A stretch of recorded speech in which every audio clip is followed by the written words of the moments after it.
ఫిబ్రవరి 20వ తేదీన CPIML new democracy రాష్ట్ర committee ఆధ్వర్యంలో హైదరాబాద్లో భారీ ప్రదర్శన సభ ఏర్పాటు చేయబోతున్నాం.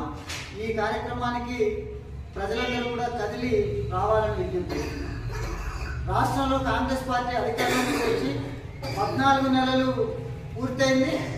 అయినప్పటికీ వాళ్ళు ఇచ్చినటువంటి హామీలు ఏ ఒక్కటి కూడా సంపూర్తిగా అమలు అయ్యేటటువంటి పరిస్థితి లేదు. మహిళలకు ఉచిత బస్సు అనేటటువంటి చెప్పి బస్సుల సంఖ్యను పెంచకుండా ప్రయాణికుల్ని ఇబ్బందులకు గురి చేస్తున్నటువంటి పరిస్థితి ఉంది. 2 లక్షల రుణమాఫీ సగం మందికి అయింది, ఇంకా సగం మందికి కాకుండా ఇబ్బందులు పడుతున్నటువంటి పరిస్థితి ఉంది. గృహలక్ష్మి పేరుతోటి ఏదైతే ఉచిత కరెంటు ఇళ్ళకని చెప్పారో సగం ఇళ్ళకి ఇంతవరకు కూడా కరెంటు మాఫీ అనేటటువంటిది రావట్లేదు. 4000 పెన్షన్ అనేటటువంటి మాట అసలు ప్రభుత్వం మాట్లాడలేదు 14 నెలలు గడిచిన తర్వాత కూడా.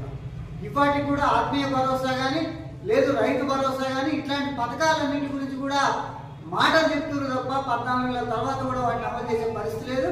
డబుల్ బెడ్రూమ్ ఇల్లు, ఇందిరమ్మ ఇల్లు ఏదైతే ఉన్నాయో వాటిని అందరికి ఇస్తామని చెప్తున్నటువంటి మాటల వరకే పరిమితమైన ఇంకా పరిశీలన పేరుతో సాగదీస్తున్నారు.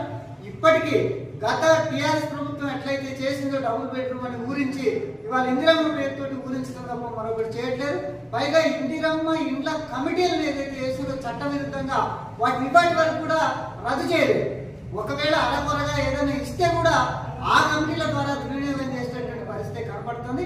కాబట్టి నిరుద్యోగులకు ఇచ్చే పెన్షన్ కానీ మిగతా ఏ ఒక్క పథకాన్ని కూడా అమలు చేసినటువంటి పరిస్థితి లేదు. కాబట్టి కాంగ్రెస్ ప్రభుత్వం ఇచ్చినటువంటి ఎన్నికల హామీలని సమగ్రంగా అమలు చేయాలని చెప్పి డిమాండ్ చేస్తూ సిపిఐఎంఎల్ న్యూ డెమోక్రసీ ఆధ్వర్యంలో ఫిబ్రవరి 20న చలో హైదరాబాద్ కార్యక్రమం ఏదో దానికి వేలాదిగా తరలి రావాలని చెప్పి ప్రజల్ని కోరుతున్నాం. ఈ ఉద్యమంలో భాగస్వాములు కావాలని వాళ్ళకి విజ్ఞప్తి చేస్తున్నాం.